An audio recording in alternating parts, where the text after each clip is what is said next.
Saking kayaknya Korun, kunci gudang hartanya itu saja onta yang bawa. Itu baru kunci itu. Onta yang bawa. Ketika orang tanya, "Anna laka hadza ya Korun?" Hartamu begini banyak, dari mana kau dapat Korun? Ya saya usaha, tidak ada hubungannya sama Tuhan katanya. Apa yang terjadi?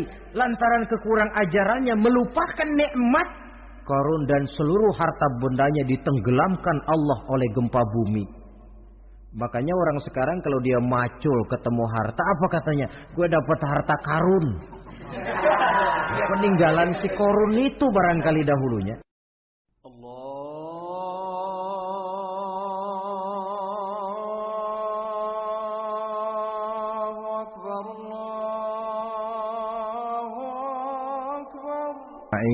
Amma ba'du.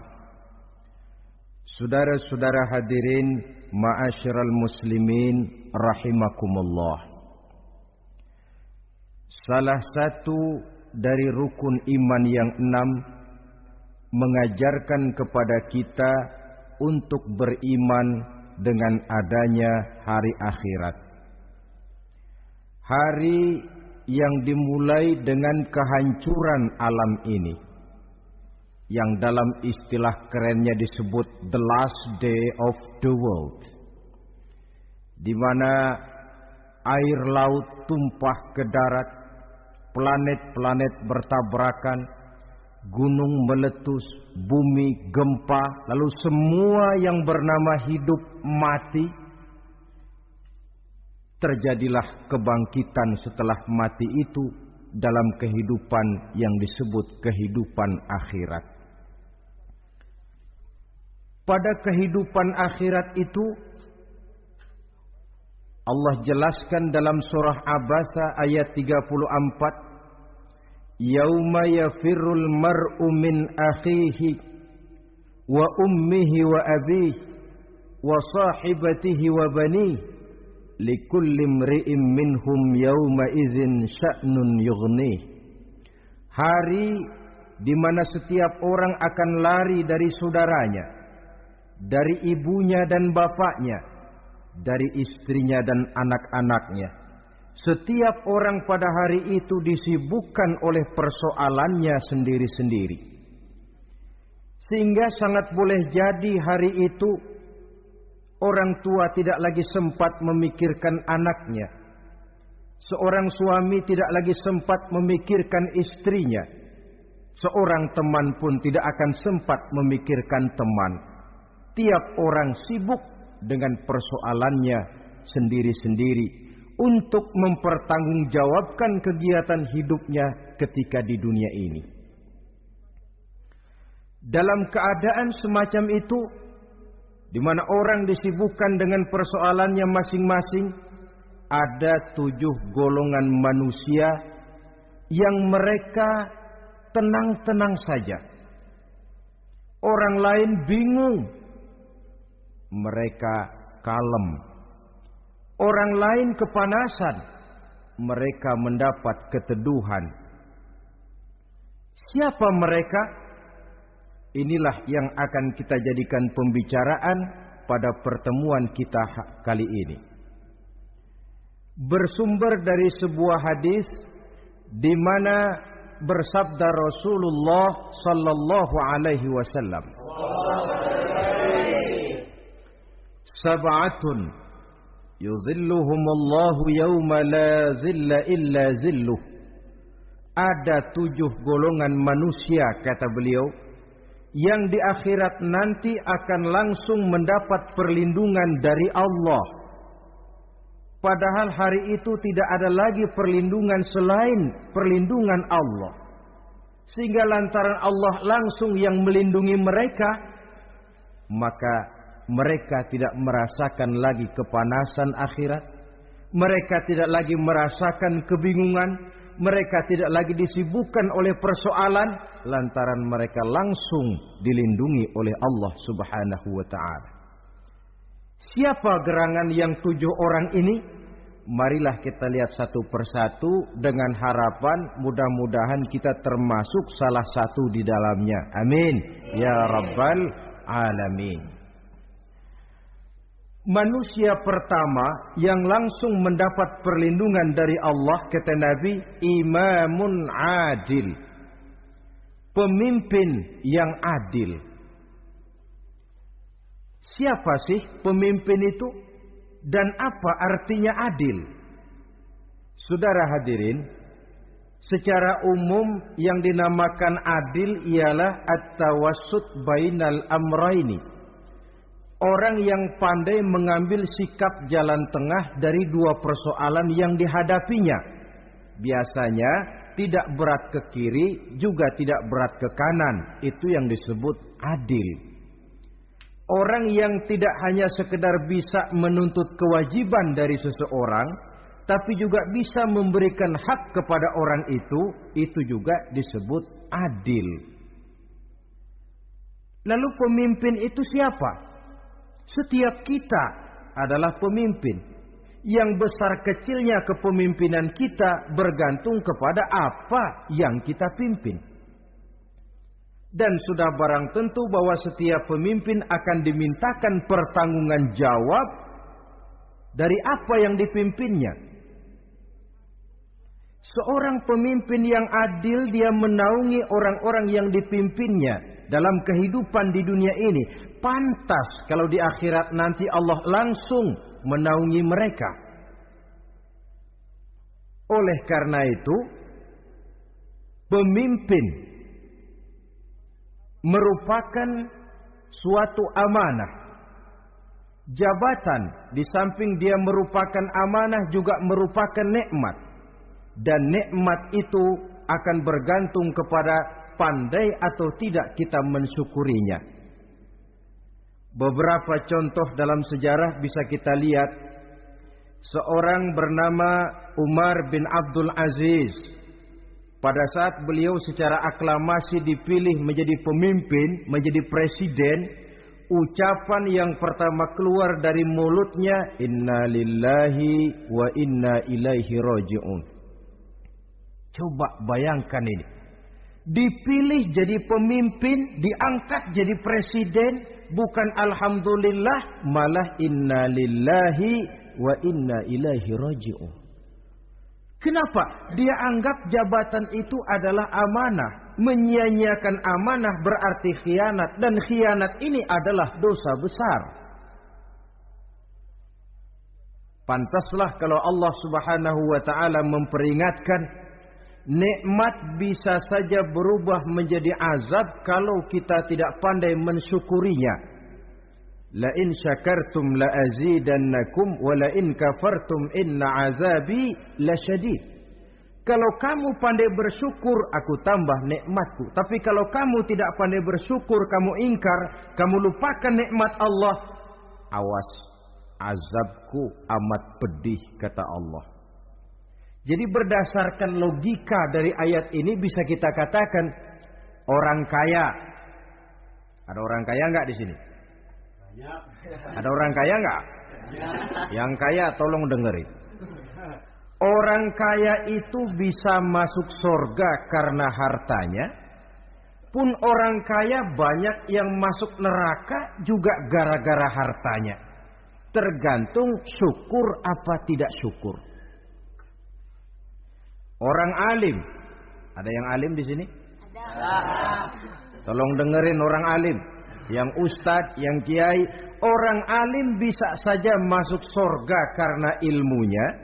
Dan orang alim pun bisa masuk neraka karena ilmunya. Pejabat.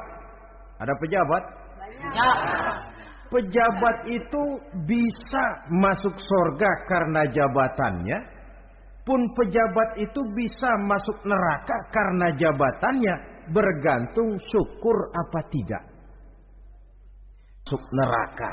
Na'udzubillah min.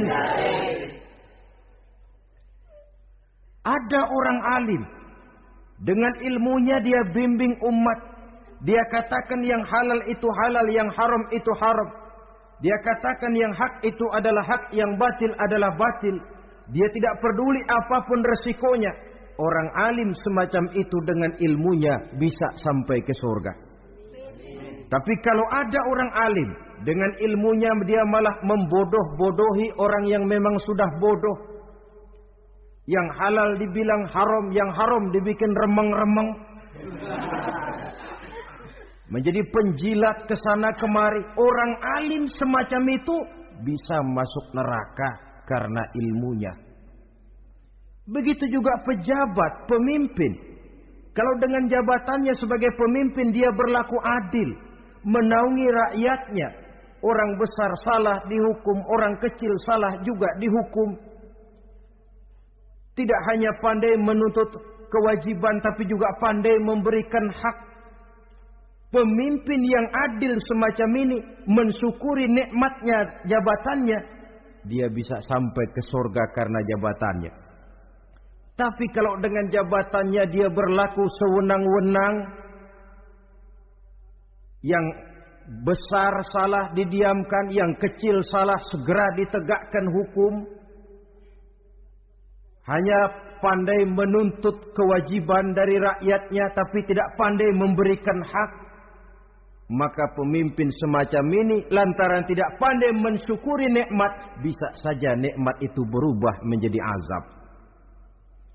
Oleh karena itu saudara-saudara, pemimpin menaungi rakyat. Pantas kalau di akhirat nanti Allah langsung menaungi beliau. Siapa pemimpin? Tiap kita. Bapak pemimpin di rumah tangganya, ibu pemimpin bagi anak-anaknya, Pak Lurah memimpin di kelurahannya, Pak Camat memimpin di kecamatannya, pemuda pemimpin bagi dirinya sendiri, akan dimintakan pertanggungan jawab. Kalian para remaja yang hadir di sini memimpin dirimu sendiri. Kau akan ditanya, tanganmu kau lebih banyak gunakan buat apa? Kakimu lebih banyak kau bawa jalan kemana? Lidahmu lebih banyak membicarakan apa? Dan hari pertanggungan jawab nanti kalian jangan berharap akan ada saksi dari luar. Saksinya anggota badan kita sendiri. Dalam surah Yasin Allah jelaskan, Al-yawma nakhtimu ala afwahihim wa tukallimuna aydihim wa tashhadu arjuluhum bima kanu yaksibun.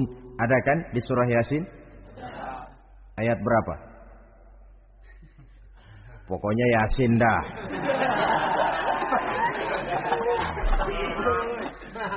Daripada repot-repot, pokoknya Yasin gitu aja biar urusan lancar.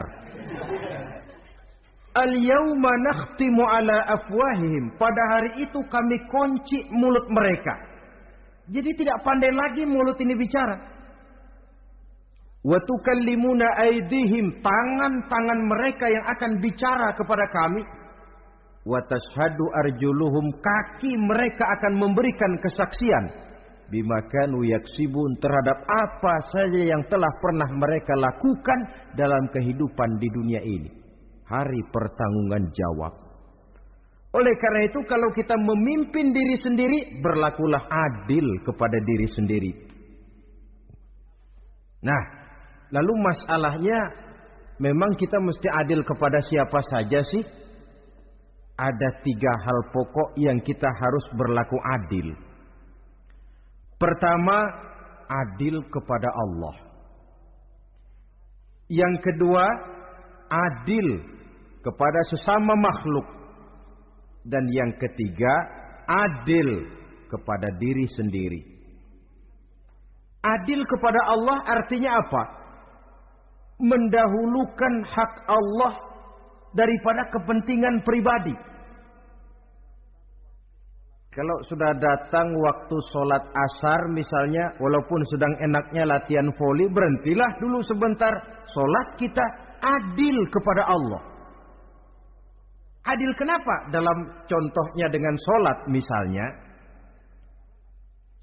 Sholat itu kan sehari semalam 5 waktu yang wajib. Betul apa betul? Betul. 5 waktu. Lah sholat itu, kalau sholat bagus, taruhlah 7 menit.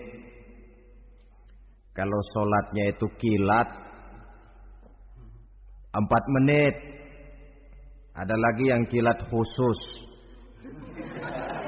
nggak pakai perangko, 2 menit barangkali selesai. Taruhlah 5 menit kita ambil yang bagus. Kalau 5 waktu kali 5 menit kan cuma 25 menit. Sementara Allah memberikan kita hidup ini 24 jam sehari semalam. Cuma 25 menit diminta untuk ibadah kepadanya. Tidak sanggupkah kita berlaku adil? 25 menit ini untuk menghadapmu ya Allah. Sementara engkau telah memberikan restannya 23 jam 35 menit untuk hidup. Dalam sehari semalam. Mendahulukan hak Allah daripada kepentingan pribadi. Adil kepada Allah. Adil yang kedua, adil kepada sesama makhluk. Adil kepada manusia, adil kepada binatang, adil kepada alam. Yang kalau prinsip keadilan itu kita langgar akan membawa efek bagi diri kita juga. Manusia sekarang kan tidak adil kepada alam. Misalnya apa? Hutan ditebangi secara liar. Gunung-gunung menjadi gundul. Akibatnya ketika turun hujan terjadi erosi. Banjir melanda kemana-mana. Tanah longsor terjadi. Akibatnya terkena manusia juga. Kalau mereka sudah tidak menjaga keseimbangan alam ini.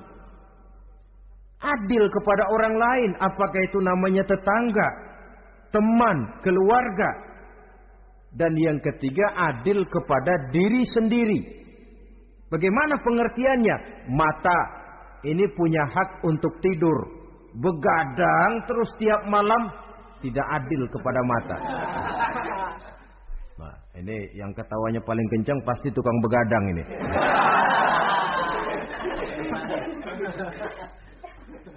Perut ini punya hak untuk tidur. Puasa saja siang malam mengurangi hak perut. Adil kepada diri sendiri.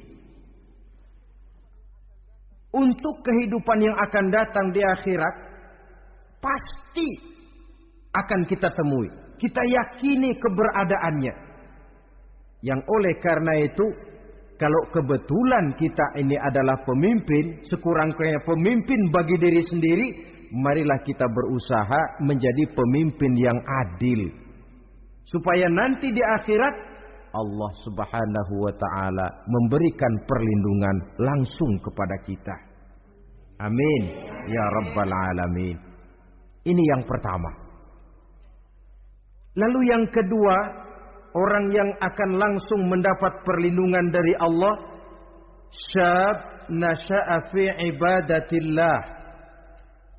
Orang muda yang tekun beribadah kepada Allah. Anak muda yang rajin ibadah. Kenapa kok Nabi bilang anak muda, bukan orang tua? Apa orang tua yang rajin ibadah Allah enggak senang? Tentu Allah senang. Cuma Allah lebih senang lagi kalau ada anak muda yang rajin ibadah. Sebab apa? Kondisi psikologis. Kalau ada orang tua rajin ibadah, itu mah pantas. Emang udah waktunya. Ada orang sembayangnya rajin, masuk masjid, masuk maghrib, keluar isya, malam tahajud, tahlilnya mantap. Umurnya berapa? 70. Enggak istimewa. Itu memang sudah mestinya. Lagian kalau sudah 70 masih bandel aja, kapan mau taubat?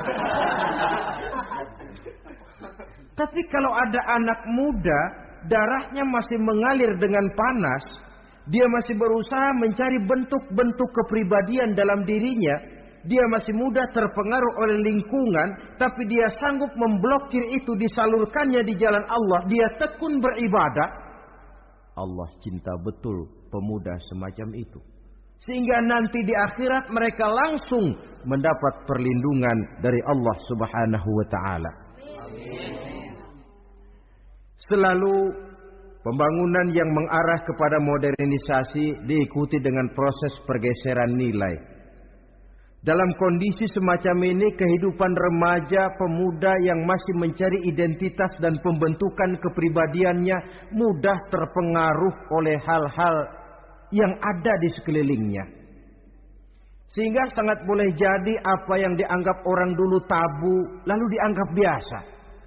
Yang aneh-aneh malah dijadikan model. yang dilarang malah nekat diterjang. Di mana norma dan kaedah-kaedah moral tidak lagi mendapat perhatian yang wajar.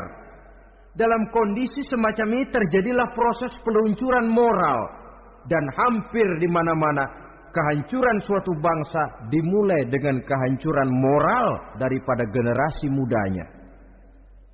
Oleh karena itu pemuda yang tekun ibadah ini sangat positif dampaknya dalam kerangka pembangunan umat. Pak, ibadah itu apa sih? Kalau jadi pemuda yang tekun ibadah, apa kemana-mana mesti bawa tasbih? Mungkin. Apa mesti pakai peci terus? Boleh jadi. Apa kemana-mana mesti pakai kain sarung? Ya tidak juga. Ibadah kan artiannya luas. Segala perbuatan yang diperintah dan karenanya bertujuan mencapai ridho Allah, itu bernama ibadah. Kalian remaja berangkat menuntut ilmu, pergi pagi pulang siang, membekali diri, menuntut ilmu itu ibadah. Kalian pulang ke rumah, ibu bapak memerintah, taat kepada orang tua, ibadah. Membersihkan lingkungan, ibadah. Bahkan jaga di waktu malam pun kalau untuk dengan niat, bismillah, saya jaga malam ini untuk ketenangan rakyat supaya mereka tekun dan tenang melaksanakan ibadah, itu tercatat sebagai amal soleh yang bernilai ibadah. Jadi tidak cuma sekedar sujud, tidak cuma sekedar baca Quran, seluruh aspek kehidupan manusia yang diperintah Allah dan yang bertujuan mencari ridho Allah itu bernilai ibadah. Pemuda yang tekun melaksanakan ibadah kepada Allah. Apalagi terutama adik-adik remaja yang hadir pada kesempatan ini, masa muda itu masa yang paling indah memang. Sampai orang Kulon bilang, there is not delightful memorize. Iya, Barat itu kan Kulon. Saya lebih senang pakai orang Kulon saja. There is not delightful memorize and then the youth moment. Bahwa tidak ada masa yang lebih indah selain masa muda. Tapi masa muda yang katanya indah itu sebentar. Sebentar sekali. Kalau kita tidak pandai memanfaatkannya dengan sebaik-baiknya, boleh jadi dia akan hilang tanpa sesuatu yang ada artinya buat hari depan. Dan hari depan itu sebagian besar ditentukan oleh masa muda sekarang ini. Karena itu kepada yang muda saya berpesan, pergunakanlah masa muda itu dalam ketekunan beribadah kepada Allah. Ibadah dalam artian yang seluas-luasnya. Jangan seperti pepatah orang itu. Kelapa muda katanya kupas-kupasin, kelapa tua tinggal batoknya. Selagi muda puas-puasin, udah tua tinggal bongkoknya. Iyalah, kalau dipuas-puasin dalam arti yang positif, boleh. Mumpung masih muda, puas-puasin nuntut ilmu. Mumpung masih muda, puas-puasin ibadah. Mumpung masih muda, puas-puasin berbakti kepada kedua orang tua. Puas-puasin dalam artian yang positif, tentu saja bagus. Tapi kalau puas-puasin dalam arti menghambur umur untuk sesuatu yang mubazir, bergadang di pinggir-pinggir jalan, lalu mulai berkenalan dengan morfin, narkotik, ganja, terperangkap oleh budaya-budaya modern yang menyesatkan, terpancing oleh model-model baru yang kelihatannya menarik tapi sebenarnya tidak bermanfaat. Entah pada akhirnya akan mendatangkan penyesalan kepada kita saja. Coba, belakangan ini saya dengar di Jakarta akan ada satu festival yang disebut Festival Ngeceng.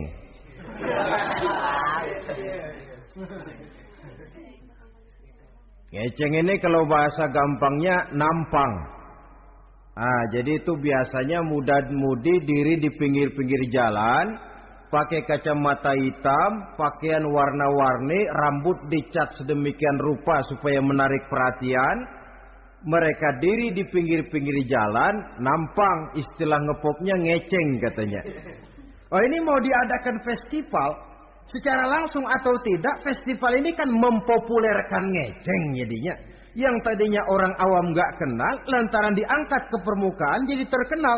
Kalau sudah terkenal lalu jadi mode, kalau sudah jadi mode, latahan. Boleh jadi nanti akhirnya ngeceng masuk desa. Bukan cuma sekedar ABRI masuk desa, bukan cuma sekedar koran masuk desa, ngeceng pun bisa saja masuk desa.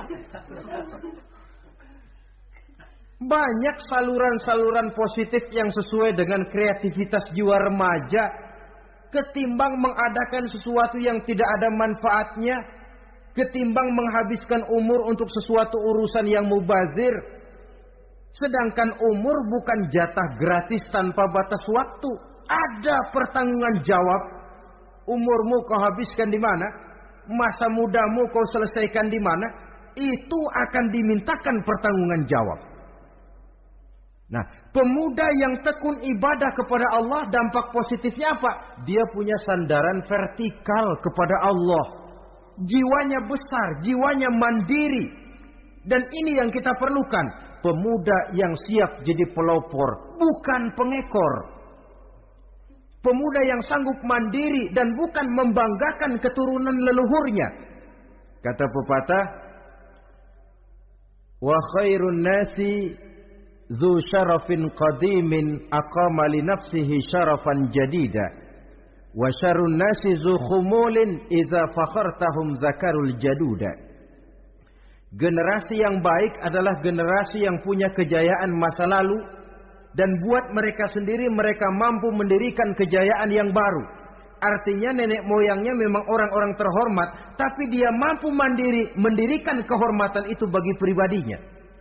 Sebaliknya, generasi yang paling jelek adalah generasi pemalas, yang kalau orang lain kelihatan lebih hebat, dia sebut-sebut nenek moyangnya. Lu sih belum apa-apa, bapak gua dong. Bapak gua katanya. Lu sih belum apa-apa, om saya dong. Tante saya dong. Kerjanya cuma membangga-banggakan leluhur. Dia sendiri tidak ada apa-apanya. Ini generasi yang paling jelek. Kalau orang kelihatan lebih hebat, dia sebut leluhurnya.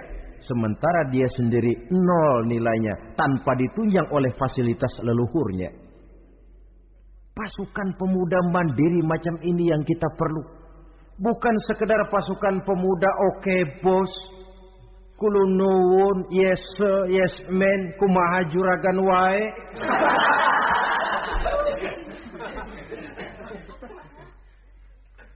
Dan terus terang kita miskin dengan pemuda yang mandiri, yang punya kepribadian, yang berani berkata ya terhadap yang benar, dan berani berkata tidak terhadap yang tidak benar.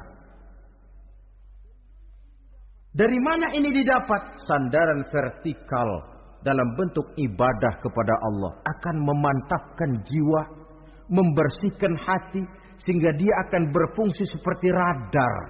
Sandaran vertikalnya cuma kepada Allah. Inilah dampak positifnya. Karena itu, tentu saja kita berharap sekurang-kurangnya pemuda-pemudi yang hadir pada kesempatan ini menjadilah pemuda-pemudi yang tekun beribadah kepada Allah. Amin. Amin. Nah, baiklah ya. Itu tadi yang kedua. Kita lanjutkan sekarang yang ketiga.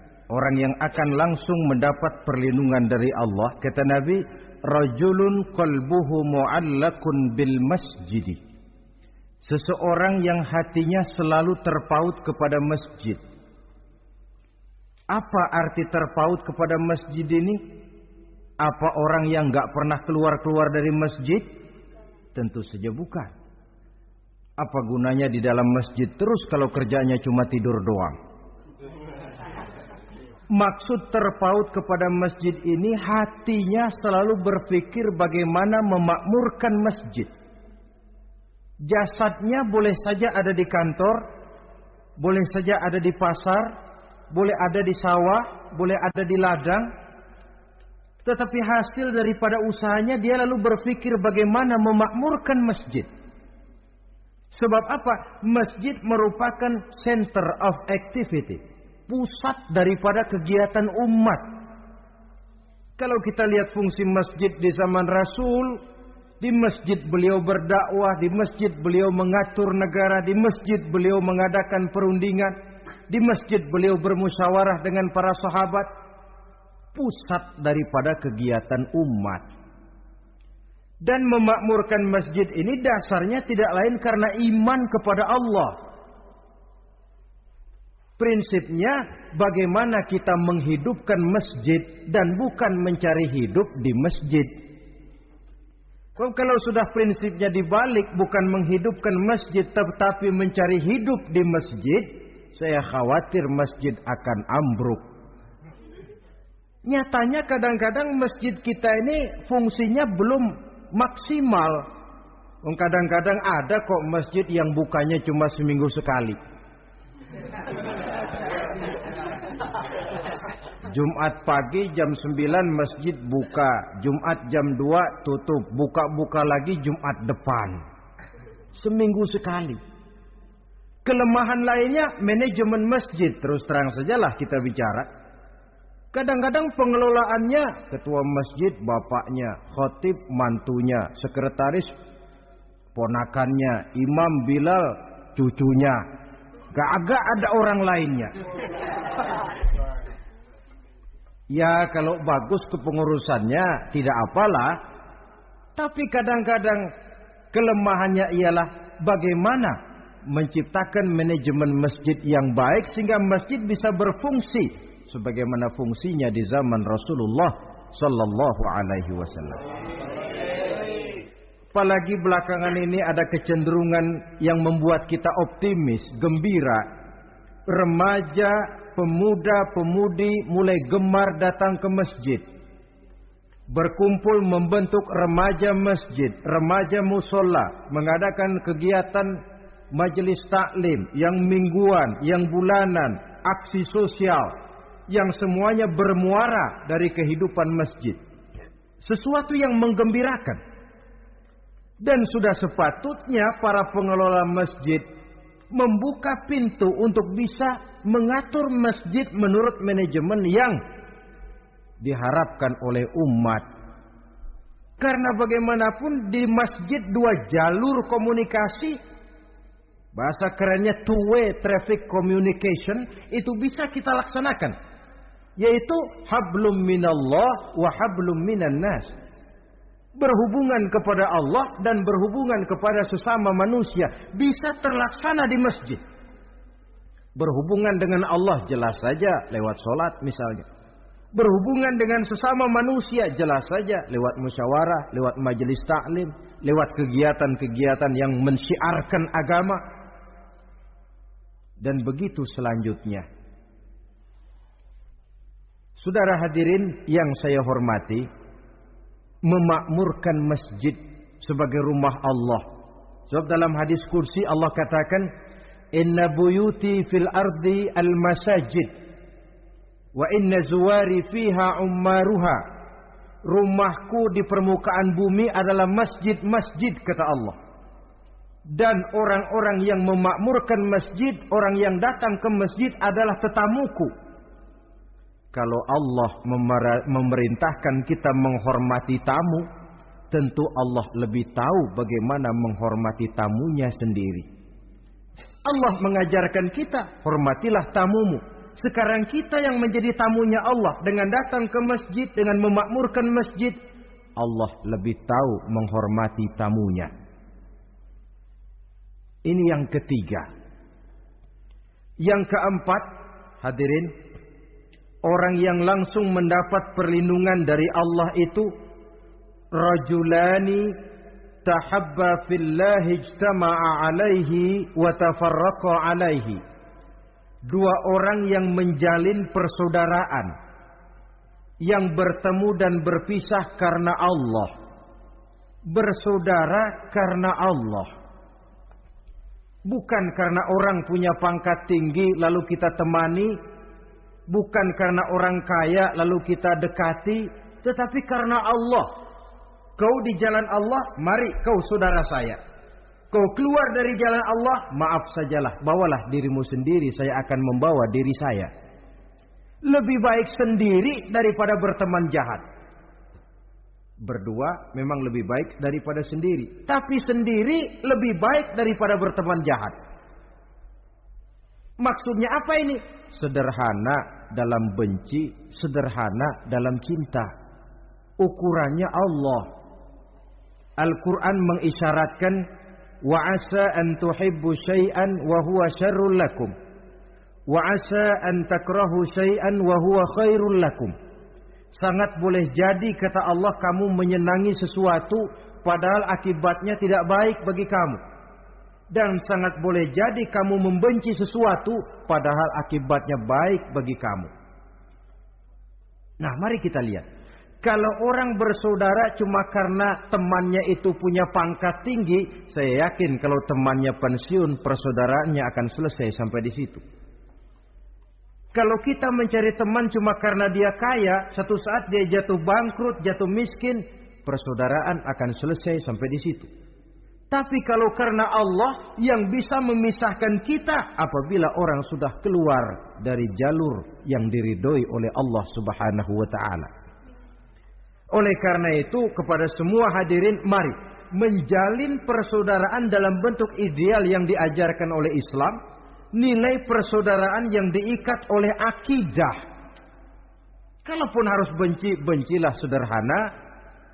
Tidak habis-habisan ngebenci orang. Kalaupun harus cinta, cintalah sederhana.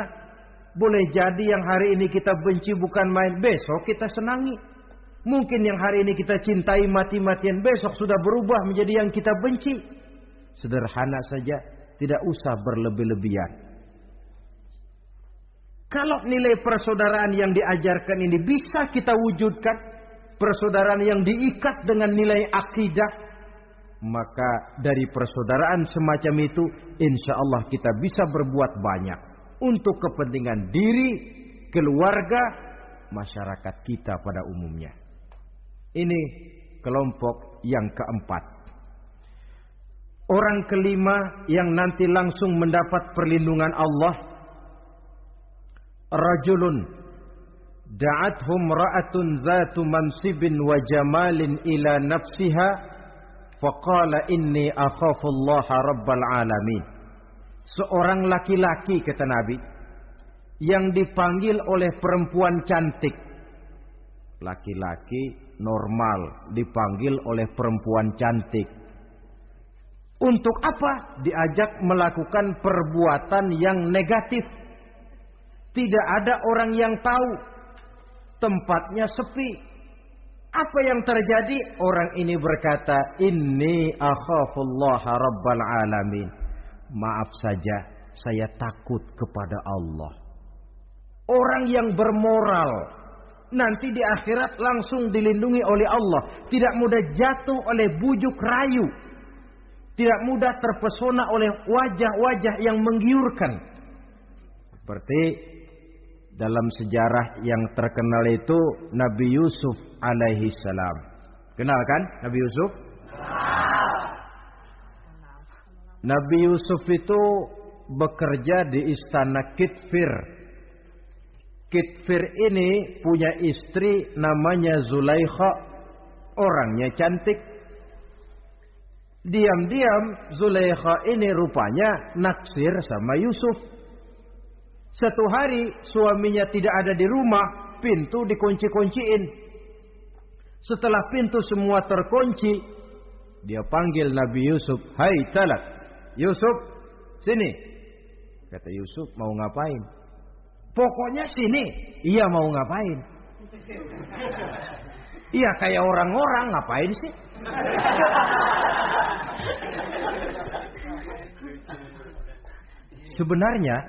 Sebenarnya ini Zulaikha senang kepada Yusuf, Yusuf pun demikian.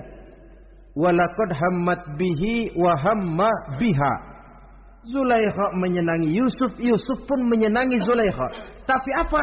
Walaula an ra'a burhana rabbih. Andai kata Yusuf tidak melihat peringatan Tuhannya, letter S. Yusuf, ini bukan pekarangan ente, dilarang parkir di sini.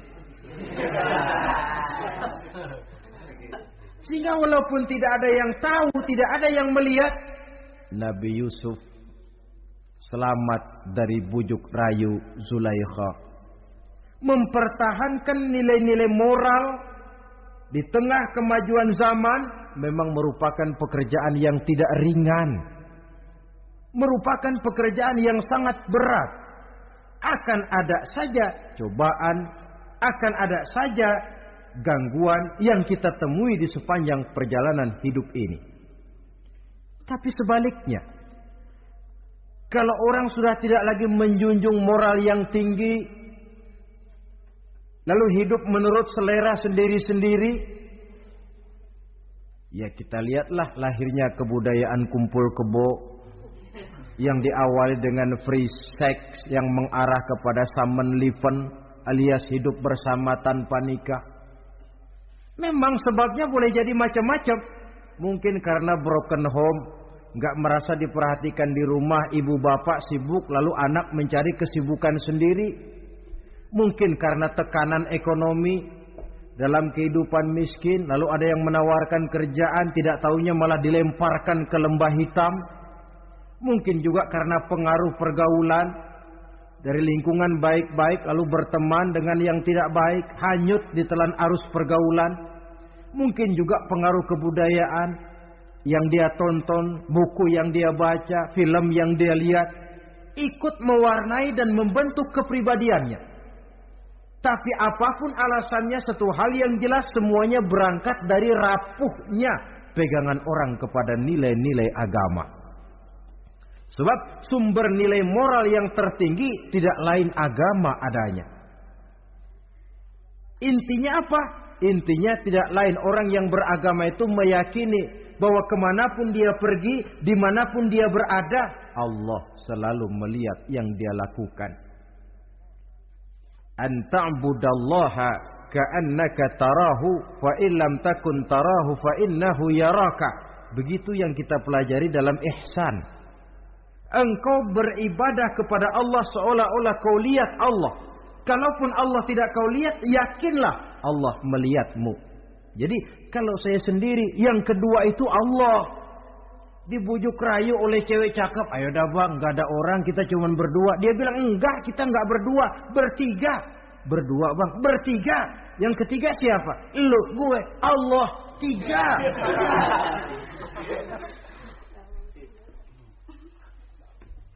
Di kantor mau korupsi dia kasak kusuk, gerasak gerusuk cari apa yang seharusnya menjadi hak orang lain. Tidak ada yang lihat, tapi dia tidak sendiri. Saya berdua. Yang kedua, Allah. Merasakan kehadiran Allah dekat dalam hidup. Nilai moral semacam ini menyelamatkan masyarakat. Pantas kalau orang semacam ini di akhirat nanti langsung mendapat perlindungan dari Allah Subhanahu wa taala. Karena itu terutama adik-adik remaja yang hadir, sebenarnya yang paling mahal dalam hidupmu adalah harga dirimu. Kalau itu sudah terjual dan tergadai, apalagi yang bisa kau banggakan dalam hidup ini? Titel yang berenteng barangkali, harta yang banyak, mobil yang serba berkilat barangkali. Tidak akan banyak manfaatnya kalau sudah dimulai dengan kehancuran daripada harga diri. Tidak ada yang lebih mahal daripada harga diri. Jagalah itu baik-baik. Pelihara nilai-nilai moral. Makin pandai kau jaga diri, insya Allah makin mahal hargamu. Dalam pandangan manusia, lebih-lebih juga dalam pandangan Allah. Pantas kalau pepatah bilang innamal umamul akhlaqu ma baqiyat fa in zahabat humu akhlaquhum zahabu. Suatu bangsa akan tegak kalau dia masih punya nilai moral. Bila hancur moral itu, hancur jugalah ketegakan daripada bangsa itu sendiri. Ini yang kelima. Yang keenam, masih dua lagi.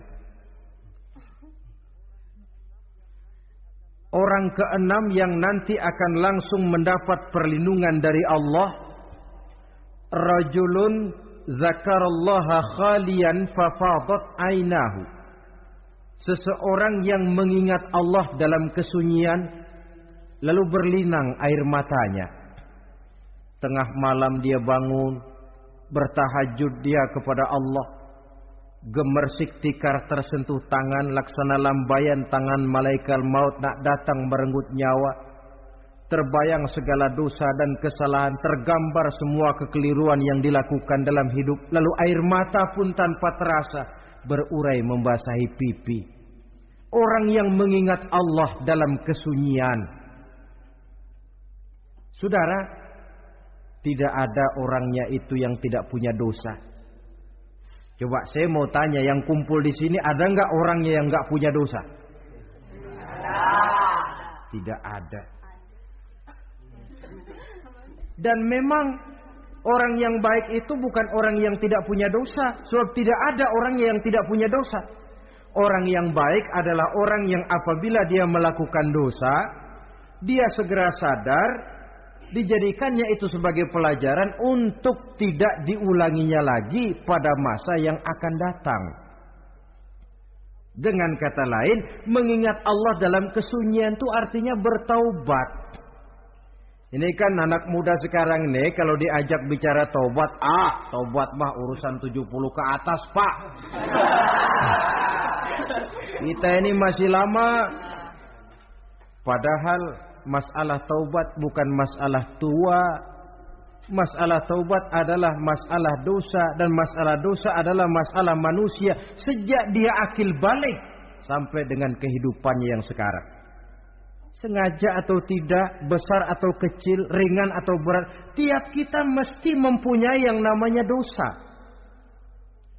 Allah Maha Penerima taubat sepanjang nafas belum sampai di kerongkongan.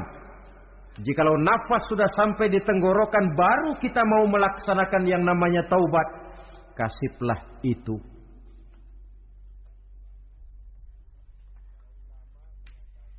Para ulama mengatakan, la saghair ma'al istimrar wala kabair ma'al istighfar. Tidak ada dosa kecil kalau ditumpuk terus, dan tidak ada dosa besar kalau diikuti dengan istighfar, permohonan ampun kepada Allah. Jadi jangan menganggap ini dosa kecil, ini dosa kecil, ditumpuk-tumpuk lah jadi gede juga. Tidak ada dosa yang kecil kalau dikerjakan terus-menerus. Dan tidak ada dosa yang besar kalau diiringi dengan istighfar. Dalam kehidupan ini apabila dosa sudah bertumpuk, maksiat merajalela, munkarat menjadi jadi, Allah tidak akan segan-segan menurunkan azab. Azabnya itu bisa dalam bentuk bencana alam, banjir namanya, kebakaran merajalela namanya, gempa bumi namanya, bendungan pecah namanya, reaktor atom bocor namanya. Namanya boleh jadi macam-macam. Sebab apa? Al-Quran memberikan jaminan, wa ma kana Allahu liyu'adzibahum wa hum yastaghfirun. Allah tidak akan menurunkan azab selama di tengah masyarakat manusia masih banyak orang yang istighfar kepada Allah. Jadi hakikatnya kita ini berhutang jasa kepada orang yang rajin sujud, rajin mohon ampun kepada Allah. Lantaran mereka barangkali azab tidak diturunkan oleh Allah. Kalau melihat banyaknya sudah munkarat dan maksiat. Mengingat Allah dalam kesunyian. Tengah malam, waktu yang mustajabah, terutama sepertiga malam yang akhir. Situasinya lain. Gak percaya boleh coba lah, nyoba kan gak bayar. Coba kalian bangun tengah malam, tahajud, kalian akan menemukan satu suasana yang lain daripada misalnya kalau kalian sembahyang zuhur tengah hari panas terik di tengah banyak orang. Hati bergetar. Segala kekeliruan yang pernah kita kerjakan lalu terbayang, dan air mata tanpa terasa, tanpa diundang bahkan berurai membasahi pipi. Ya Allah, alangkah nikmatnya suasana macam itu. Menciptakan perasaan dekat dengan Allah. Terwujud kedamaian batin. Dan ini yang banyak dicari orang sekarang. Yang kadang-kadang karena terlalu ingin mencari kedamaian lalu keliru jalan. Yang bertapa di goa-goa katanya nyepi dari kehidupan manusia. memencilkan diri dengan cara-cara yang mereka atur sendiri. Tidak macam itu. Quran punya resep. Ala inna bizikrillahi tatmainnul qulub. Ketahuilah dengan banyak mengingat Allah, hati menjadi tenang, jiwa menjadi lapang, pikiran menjadi damai. Ini resep Islam untuk mencapai ketenangan jiwa. Mengingat Allah dalam kesunyian. Saudara hadirin yang saya hormati, ini aspek daripada ibadah.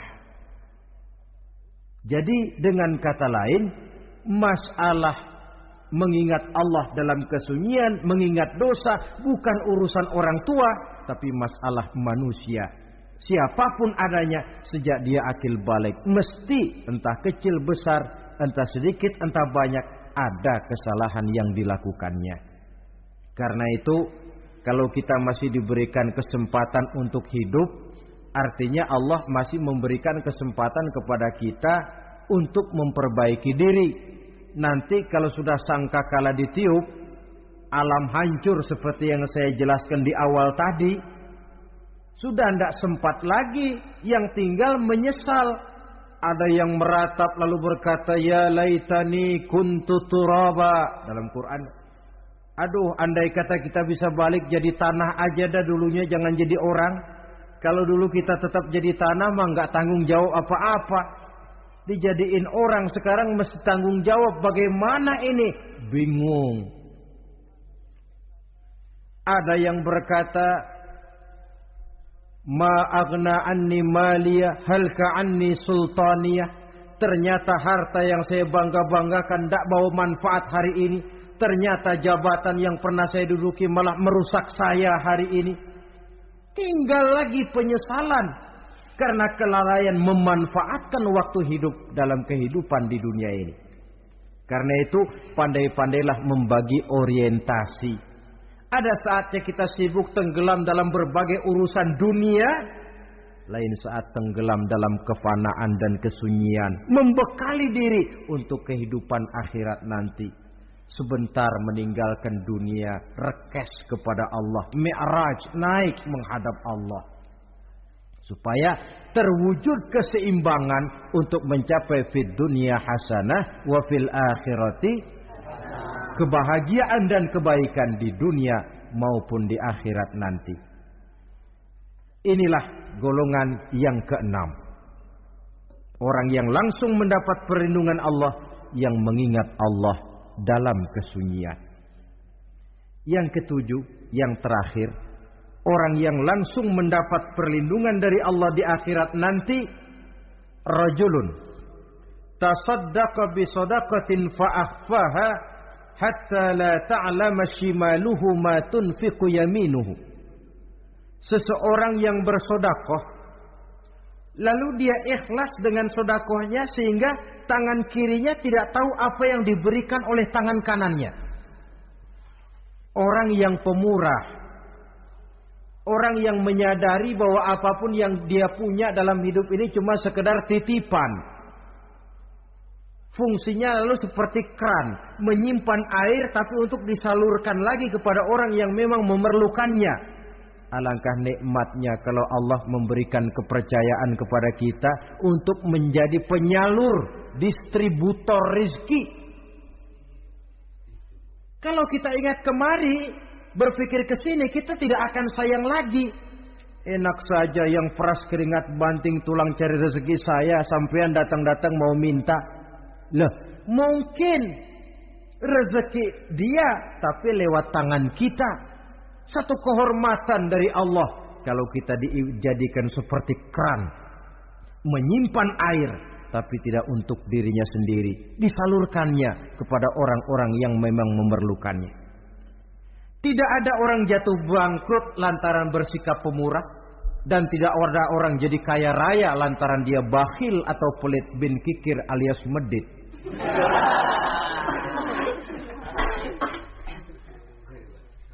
Dalam kitab Riyadhus Shalihin kita baca, tiap pagi ke alam ini turun 2 malaikat.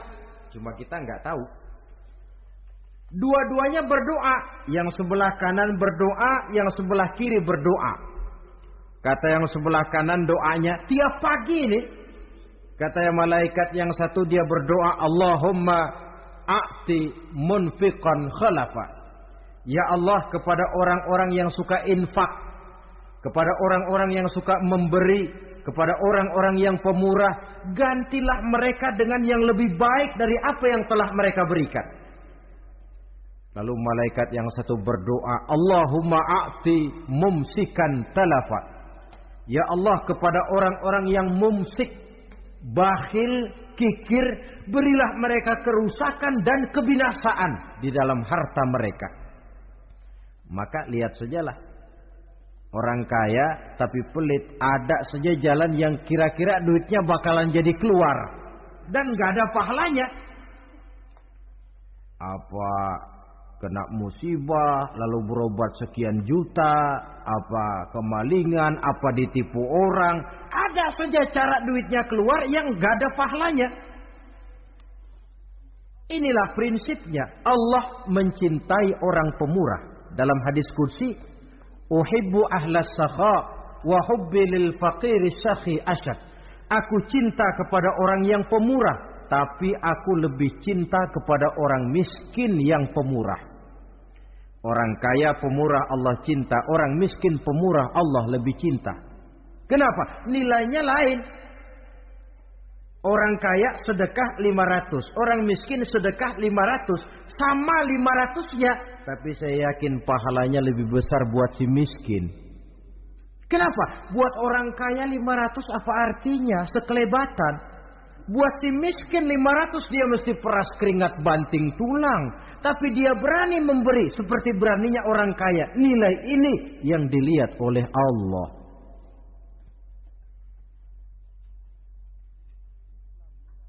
Islam mengakui hak milik pribadi, tapi harus berfungsi sosial. Di dalam harta yang kita miliki itu ada haknya masjid, ada haknya yatim, ada haknya madrasah. Dan Allah Subhanahu wa ta'ala bisa, saya katakan di awal tadi, merubah nikmat menjadi azab kalau kita tidak pandai mensyukurinya. Bersyukur kalau diberikan harta artinya mempergunakan harta itu sesuai dengan kehendak yang memberinya. Allah memberikan harta kepada kita. Apa yang Allah kehendaki? Supaya harta itu berfungsi sosial. Milik pribadi silahkan, tapi berfungsi sosial dalam kehidupan. Kita terus terang saja, umat Islam ini bukan tidak punya potensi, tapi tidak pandai menginventarisir potensi. Apa tidak ada orang Islam yang kaya? Banyak. Yang belum banyak yang mau berbuat atas nama dan untuk kepentingan agamanya. Kalau buat pribadinya berani bukan main. Itulah yang sering diungkapkan orang, pembangunan pesantren terlunta, ya, asrama yatim piatu tidak terurus. Ada orang membangun masjid, meletakkan batu pertama sekaligus jadi batu terakhir. Setelah itu la yamutu wa la yahya, mau dibilang hidup tidak kelihatan geraknya, mau dibilang mati pun tidak ketahuan kuburannya. Kurangnya kesadaran akan arti amanah dan titipan dari Allah. Lahirlah korun-korun abad 20. Kalian tahu sejarah korun?